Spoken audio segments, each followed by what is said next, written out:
A replacement is now being sought. Dakota Johnson will still star as Gray's love interest, Anastasia Steele. So there's an opening. We Harry. could go. I go for Harry. Yeah, Oh, thanks. we could go from a Charlie to a Chris. There you never go. know. Okay, before I get in trouble, let's turn to Harry. Well, there's some drama in the world of the NFL as well. A big weekend coming up for the Jets as they're trying to make it 2 straight wins when they host Pittsburgh tomorrow. You'll hear from head coach Rex Ryan after the break. And it was an action-packed day in the world of college football with a few top-ranked teams getting upset. We'll check in on those big games when News 4 New York at 6 continues. Switch to Verizon Fios for America's fastest, most consistent, most reliable internet. After Thursday night's loss in Chicago, the Giants have the weekend off. Their next game is 9 days away when they host the Vikings on Monday Night Football. Big Blue still looking for their first win of the season. Meanwhile, the Jets go for another victory tomorrow when they battle the winless Steelers at MetLife Stadium. Gang Green trying to move their record to 4-2 on the season. And there is some good news. Cornerback Antonio Cromartie is expected to play tomorrow despite hyperextending his knee on Thursday. Antonio did not practice on Friday, and he is officially considered a game-time decision. The Jets are still riding high after beating Atlanta on Monday night. Even though entering tomorrow they are a favorite, head coach Rex Ryan is expecting a difficult matchup against Pittsburgh. We know what the record is on Pittsburgh, but we're certainly not feeding into it or buying into that by any stretch of the imagination.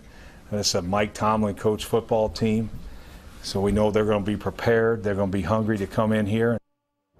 Big time game coming up for the Jets, and there were a few premier matchups taking place this afternoon in college football. Let's start in Dallas, where Texas was looking to upset 12th ranked Oklahoma in the Red River rivalry. The game was tied at 3 in the opening quarter when Chris Whaley intercepts the pass from Blake Bell and takes it back 31 yards for a touchdown and a 7-point Longhorns advantage. Texas had a 10-point lead in the third quarter when DJ Johnson rides that momentum. He was on fire, taking this punt, making a couple guys miss, and then no one's going to catch him. Takes it to the big house. Johnson running 85 yards to the end zone for a big-time score, giving Texas a 29-13 lead.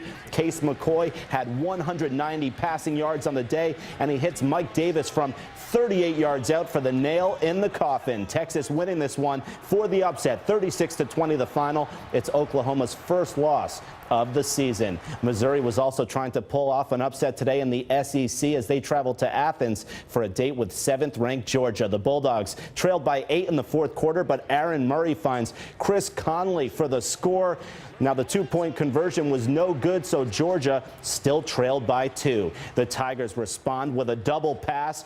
Bud Sasser hitting LaDamian Washington from 40 yards out, giving Missouri an 8-point lead. This was a great play. Washington had a solid day with 7 catches, 114 yards. He also had 2 touchdowns, and he was loving it. Georgia trying to tie things up when Randy Ponder picks off Murray to seal the deal. Missouri gets the upset 41-26. They are now 6-0, Georgia falling to 4-2. And game 2 of the National League Championship Series underway in St. Louis right now. The Cardinals are up 1-0 in the 8th. Also, the Red Sox and Tigers open their series tonight at Fenway Park. So it's that time of year, October Magic. All right. Thanks so much, Harry. We'll be right back.